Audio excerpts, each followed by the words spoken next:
গৌৰৱ গগৈক প্ৰশংসা কৰিলে এগৰাকী মহিলাই। গৌৰৱ গগৈ ডাঙৰীয়া, যি কৰিছে আপুনি ঠিক কৰিছে। গৌৰৱ গগৈ ডাঙৰীয়া, যি কৰিছে আপুনি ঠিক কৰিছে। যি পুখুৰী পানী নাখায় সেই পুখুৰীৰ পাৰতো ভৰি দিব নালাগে। যি পুখুৰীত পানী নাখায় সেই পুখুৰীত পাৰতো ভৰি দিব নালাগে। ভালে কৰিছে। আপোনাৰ প্ৰফাইলৰ পৰা ভূপেন বৰা ডাঙৰীয়াৰ সকলোখিনি ফটো ডিলিট কৰি দিছে। ভালে কৰিছে। আপোনাৰ প্ৰফাইলৰ পৰা ভূপেন বৰা ডাঙৰীয়াৰ সকলোখিনি ফটো ডিলিট কৰি দিছে। খুব ভাল কৰিছে। যাৰ লগত কোনো সম্পৰ্ক নাই তেওঁ ফটো বা যিকোনো স্মৃতি সাঁচি থৈ একো লাভ নাই। আপুনি যি কৰিছে ভাল কৰিছে।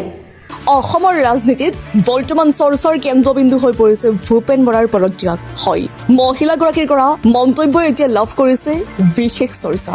দাবী কৰা হৈছে যে ভূপেন বৰাৰ পদত্যাগৰ পাছতেই গৌৰৱ গগৈয়ে নিজৰ ছচিয়েল মিডিয়া প্ৰফাইলৰ পৰা ভূপেন বৰাৰ সৈতে থকা সকলো ফটো ডিলিট কৰি দিছে।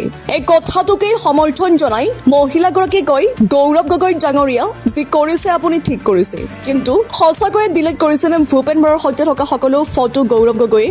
কমেণ্টত জনাওক আপোনাৰ মতামত।